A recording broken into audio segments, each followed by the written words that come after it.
Everyone, welcome to my YouTube channel study doll. आज हम सभी देखेंगे मॉनिटर काल हम लोग देख रहे थे। आज ये पार्ट 4 वीडियो है।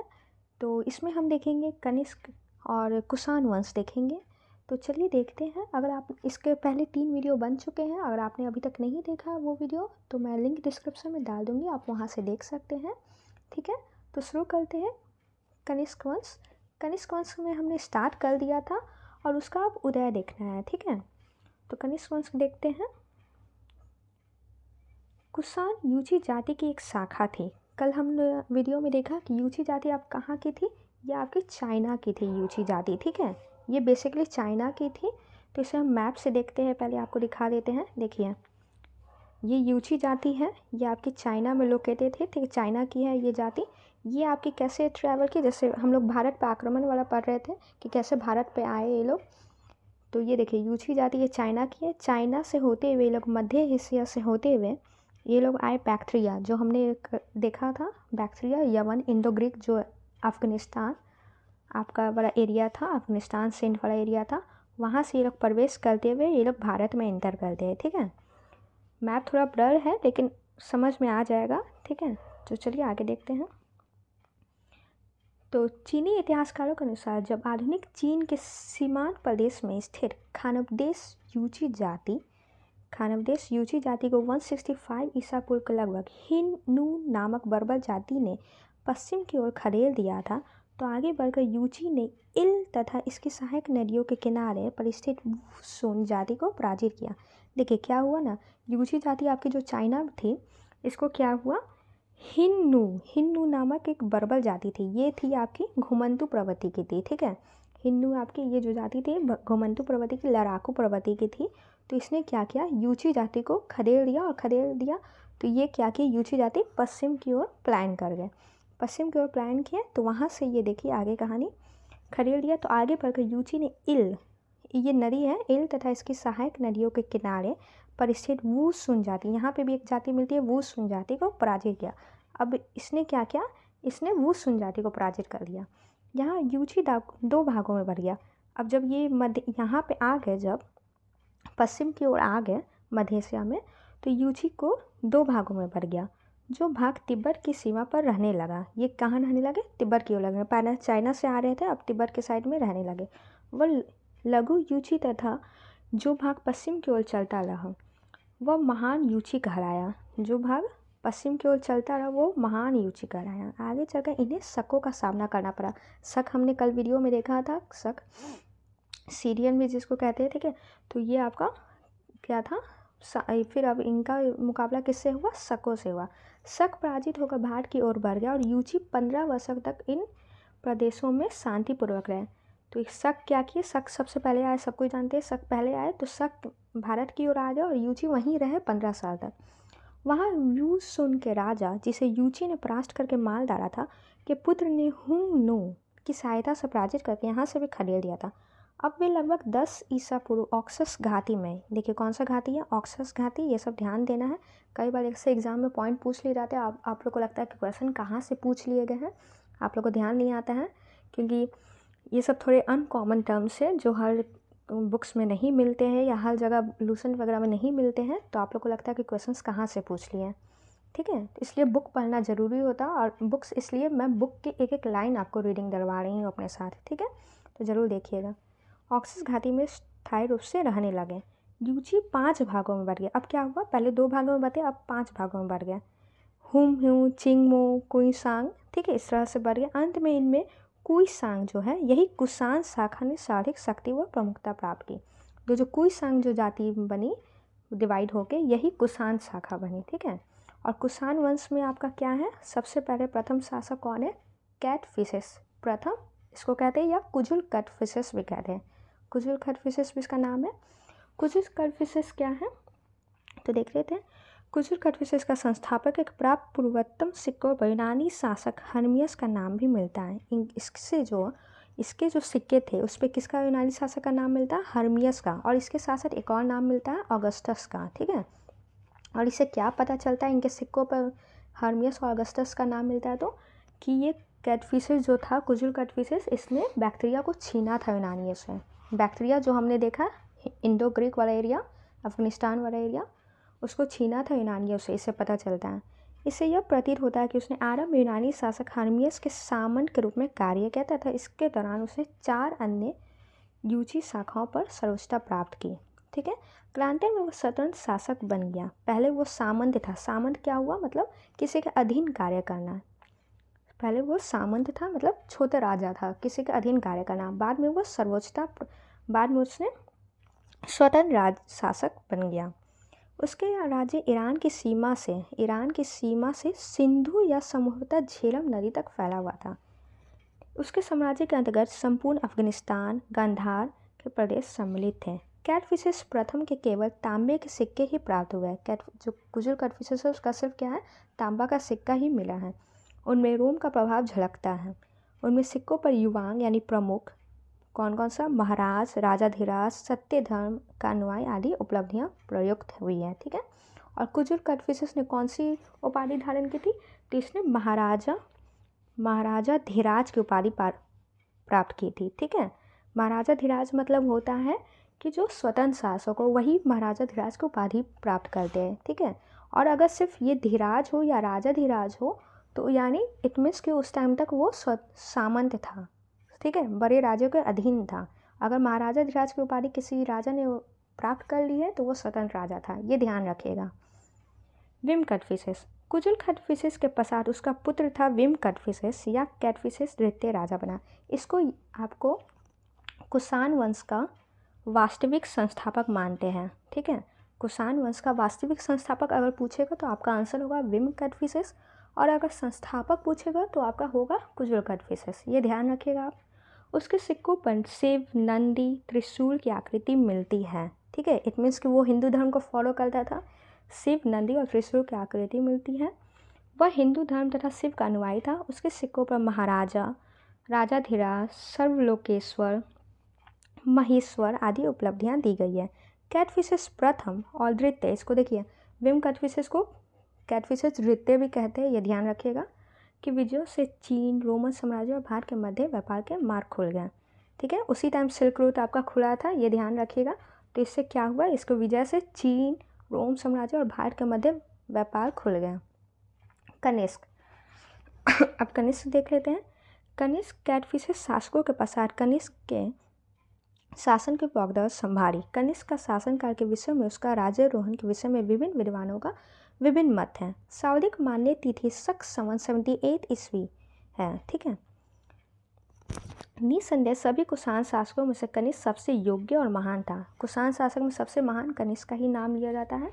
और कनिष्क के बारे में हमारी कनिष्क का एक अभिलेख है, ये आप लोग नोट डाउन कर लीजिए, रैवतक अभिलेख है, जो आपका अफगानिस्तान के सुर्ख कोतल नामक स्थान से प्राप्त हुआ है। रैवतक अभिलेख, ये आपका रैवतक अभिलेख आपका अफगानिस्तान के सुर्ख कोतल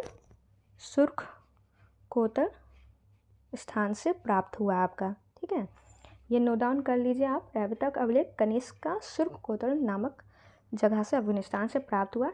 इसको खोजा किसने था, तो इसको खोजा था विग्नर ने।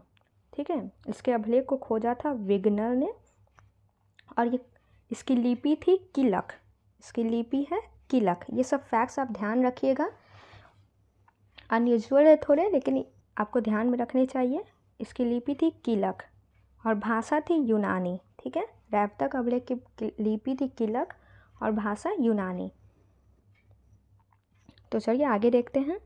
डॉक्टर स्मिथ के अनुसार उसने अपने राज्य के आरंभिक वर्षों में कश्मीर पर विजय प्राप्त की। इसने राज्य के किसके अनुसार, डॉक्टर स्मिथ के अनुसार राज्य के आरंभिक वर्ष में कश्मीर पर विजय प्राप्त की। कनिष्क ने यहाँ बहुत बड़ी संख्या में स्मारक बनाए तथा कनिष्कपुर नगर, संभवतः वर्तमान कनिष्कपुर ग्राम की स्थापना की। कौन सा नगर बसाया, कनिष्कपुर नगर, अपने नाम से ही। बौद्ध परंपरा तथा श्री धर्म पितक निदानसु के चीनी अनुवाद से ज्ञात होता है कि कनिष्क ने पाटलिपुत्र, जिसको हूँ आचू कहते हैं, के शासक को पराजित करके हलजाने के रूप में प्रसिद्ध विद्वान अश्वघोष, बुद्ध का भिक्षा पात्र तथा अनोखा कुकर भी प्राप्त किया। चीनी ग्रंथ कौन सा है, चीनी ग्रंथ यू यंगसू, Periplus of the Erythraean Sea, Turkey के हिंद, मजमू उल तारिक से कनिष्क के दक्षिण अभियानों के विषय में पता चलता है। कौन कौन से ग्रंथ से पता चलता है कनिष्क के बारे में? तो ये चीनी ग्रंथ उंग यंगसु, पेरिस ऑफ द एरिथियन सी से पता चलता है, तहकीक हिंद से पता चलता है, मजमू तारिक से पता चलता है। ठीक है, से कनिष्क के दक्षिण अभियानों के विषय में पता चलता है। कनिष्क ने चीन से भी युद्ध किया। संभवतः यह युद्ध चीनी तुर्कमेनिस्तान मध्य एशिया के प्रश्न पर हुआ था। किस लिए ये युद्ध हुआ था? तो चीनी तुर्किस्तान मध्य एशिया के प्रश्न पर हुआ था। लेकिन युद्ध में चीन का सेनापति पांचाओ था, जिसमें कनिष्क पराजित हुआ। लेकिन संभवतः दूसरी बार कनिष्क ने अपने पराजय का बदला ले लिया। पुरुषपुर यानी पेशावर, ये आपका कहाँ है? पेशावर, अफगानिस्तान, उसके साम्राज्य की राजधानी थी। कनिष्क की पहली राजधानी क्या थी? ये आपकी पेशावर थी। ठीक है और सेकंड आपकी इसकी राजधानी मथुरा थी। ये ध्यान रखना है, पहला पुरुषपुर, पेशावर, सेकंड मथुरा। कुषाणों के अधीन भारत की अर्थव्यवस्था। अब कुषाण के अधीन भारत की अर्थव्यवस्था कैसी थी, उस टाइम कंडीशंस कैसा था भारत का, ये देख लेते हैं। कुषाणों के प्रशासन पद्धति में कुछ विदेशी लक्षण थे। कुषाण के प्रशासन पद्धति में कुछ विदेशी लक्षण थे। ऑफकोर्स रहेंगे क्योंकि वो बाहर से आए थे, और कुछ भारतीय, और क्योंकि यहाँ पे वो इतने साल रह गए तो उनके भारतीय लक्षण तो होंगे ही। मुख्य विदेशी लक्षण क्षत्रपों के माध्यम से प्रशासन चलाना था। कुछ कर्मचारियों के नाम भी विदेशी थे, जैसे स्ट्रेटेजर्स, सेनानी या सैनिक गवर्नर, मैथरिच जिसको जिला न्यायाधीश कहते हैं। ठीक है, ये सब नाम विदेशी नाम थे। सेना या सैनिक गवर्नर को क्या कहते थे? स्ट्रेटेजर्स कहते थे।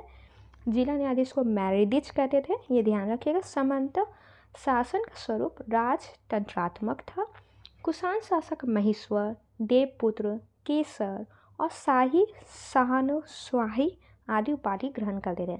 कनिष्क द्वारा देवपुत्र की उपाधि धारण करना यह साबित करता है कि वो अपनी देवी उत्पत्ति में विश्वास करता था। कनिष्क ने क्या किया? देवपुत्र की उपाधि धारण किया, और इसका मतलब होता है वो देवी उत्पत्ति में विश्वास करता था, देवी उत्पत्ति में। यह उपाधि उसने चीनी सम्राट के अनुकरण पर ग्रहण की थी। किसके अनुकरण पर? चीनी सम्राट के अनुकरण पर, कहने पर मतलब ग्रहण की थी, क्योंकि चीनी सम्राट जो होते थे वह स्वयं को स्वर्गपुत्र कहते थे। स्वर्ग से उतरा हुआ, स्वर्ग का पुत्र, ठीक है, कहते थे।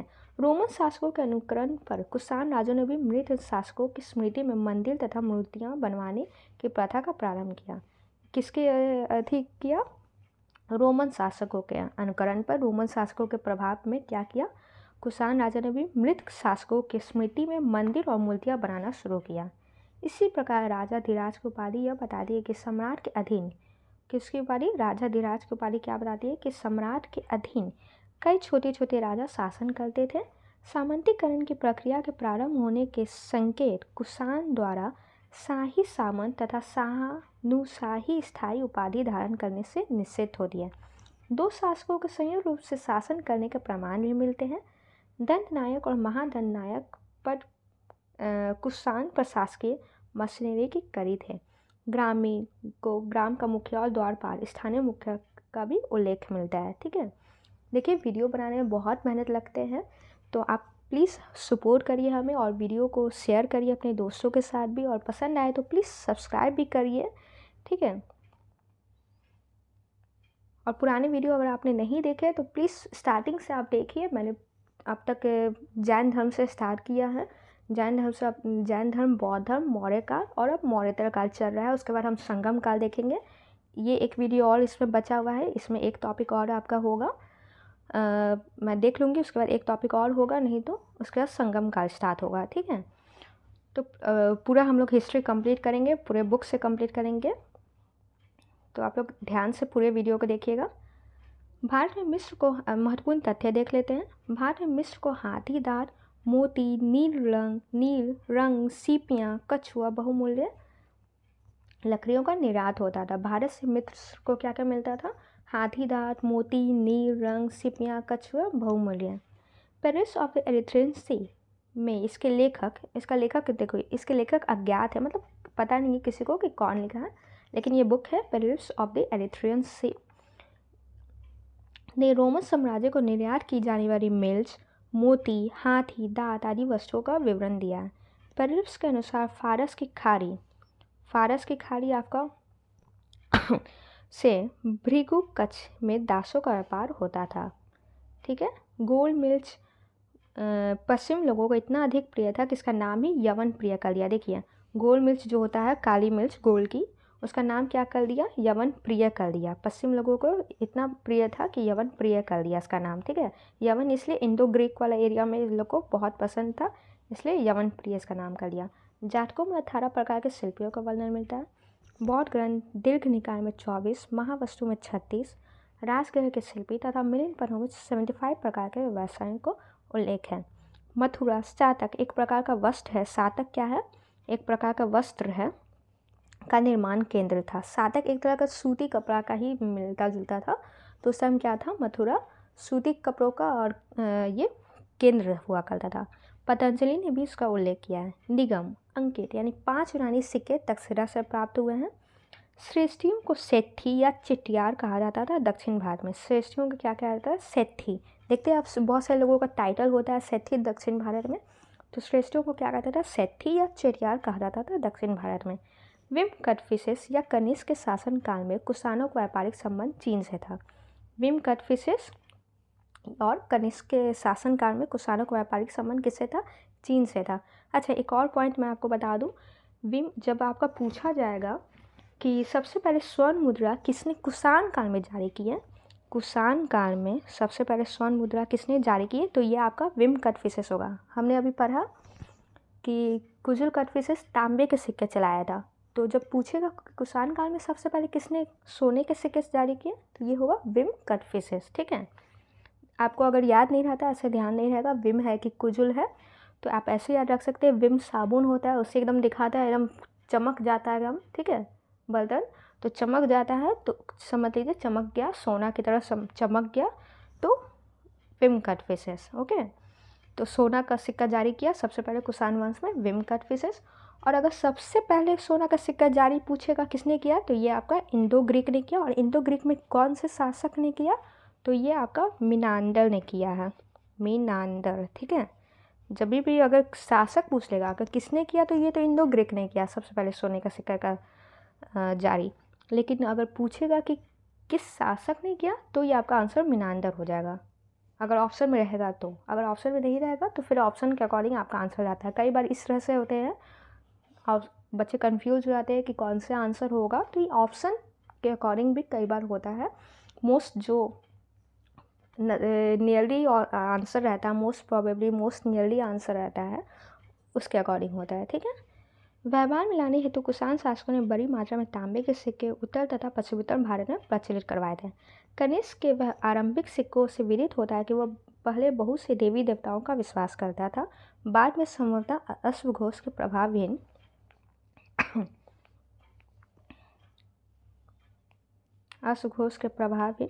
क्या किया, उसने बौद्ध धर्म अपना लिया। बौद्ध धर्म के प्रचार और प्रसार हेतु उसने बहुत से प्रयास किए। क्या किया, देखिए अश्वघोष के जब वो अधीन आया तो क्या किया, उसने बौद्ध धर्म अपना लिया। कनिष्क ने बौद्ध धर्म की महायान शाखा को संरक्षण दिया, ठीक है। किस धर्म को संरक्षण दिया, महायान शाखा को, बौद्ध धर्म की महायान शाखा। महायान शाखा कौन थी, जो आपको बुद्ध को भगवान मानती थी, बुद्ध को जो भगवान मानती थी वो महायान शाखा थी, ठीक है। बौद्ध धर्म की चौथी, और इसी टाइम से आपका मूर्ति बनना बौद्ध का शुरू हो गया। बौद्ध धर्म की चौथी महासभा कुंतलवन कश्मीर में हुई थी, कनिष्क के काल में ही हुई थी, जिसमें विद्वान वसुमित्र, अश्वघोष, नागार्जुन और पाशव भी सम्मिलित थे। देखिए ये एक्स्ट्रा पॉइंट आपको मिल गया। आपने बहुत बार चौथी संगति पढ़ी होगी कि कश्मीर कुंदरवन में कनिष्क के शासनकाल में हुआ, तो आप देख लीजिए इसमें कौन कौन शामिल थे। और भी वसुमित्र थे तो थे ही आपके, अश्वघोष भी थे, नागार्जुन और पाशव भी सम्मिलित थे, ये ध्यान रखिएगा। कनिष्क के दरबार में सबसे महान साहित्यिक व्यक्ति अश्वघोष की रचनाओं की तुलना मिल्टन, गेते, कॉन्ट, वॉल्टेयर की रचना से की जाती है, ठीक है। कनिष्क के दरबार में सबसे महान साहित्यिक व्यक्ति कौन था, अश्वघोष। इसकी रचना की तुलना किससे की जाती है, मिल्टन, गोते, कॉन्ट और वॉल्टेयर, ठीक है। इसने बुद्ध चरित, सौंदरानंद, कौन कौन सी रचना है इसकी, बुद्ध चरित, सौंदरानंद, सारीपुत्र प्रकरण की रचना की। इनमें प्रथम 2 महाकाव्य तथा अंतिम नाटक ग्रंथ हैं। ये दोनों क्या है, बुद्ध चरित और सौंदरानंद क्या है, महाकाव्य है बौद्ध धर्म का, और ये नाटक ग्रंथ है, सारिका पुत्र करण, ठीक है। नागार्जुन कनिष्क के दरबार का महान दार्शनिक ही नहीं अपितु वैज्ञानिक भी था। उसकी तुलना मार्टिन लूथर से की जाती है। इसकी तुलना किससे की जाती है? मार्टिन लूथर से की जाती है, तथा उसे भारत का आइंस्टाइन कहा जाता है। ठीक है, आइंस्टाइन कहा जाता है। उसने अपनी महान पुस्तक माध्यमिक सूत्र में सापेक्षता का सिद्धांत दिया। ये किसकी पुस्तक है? नागार्जुन की। माध्यमिक सूत्र में सापेक्षता का सिद्धांत दिया नागार्जुन ने। चतुर्थ बौद्ध महासभा का अध्यक्ष वसुमित्र भी उसके दरबार का रत्न था। उसने बौद्ध धर्म के विश्वकोश महाविभाषा सूत्र की रचना की। चरक ने औषधि संबंधी प्रसिद्ध पुस्तक चरक संहिता की रचना की। चरक ने किसकी रचना की? औषधि संबंधी पुस्तक चरक संहिता की रचना की। ठीक है, यह हमारा कनिष्क खत्म हो गया। कुषाण वंश हमारा कंप्लीट हो गया। एक बार ये मैप देख लीजिए। देखिए यहाँ पे आपका देखिए कुषाण साम्राज्य कहाँ से कहाँ तक फैला था। हमने बताया अभी कि चीन से, हमने देखा अभी कि चीन से ये लोग आए थे बैक्ट्रिया, और ये अफगानिस्तान होते हुए ये फिर इधर एंटर करते हैं, भारत में प्रवेश करते हैं। ठीक है, और कुषाण साम्राज्य फैल गया था पूरा यहाँ आपका अफगानिस्तान वाला एरिया, ये इधर आपका ईरान वाला एरिया है, ये पूरा सिंध पंजाब ये आपका आके यहाँ तक जाता है, मथुरा यूपी ये सब होते हुए जाता है, यहाँ तक आपका कुषाण साम्राज्य था। ठीक है ना, और नीचे सातवाहन साम्राज्य उस टाइम था, ये ध्यान रखिएगा। और इधर पाटलिपुत्र आप देख ही रहे हैं। ठीक है, तो वीडियो को पूरा देखने के लिए थैंक यू। मिलते हैं नेक्स्ट वीडियो में।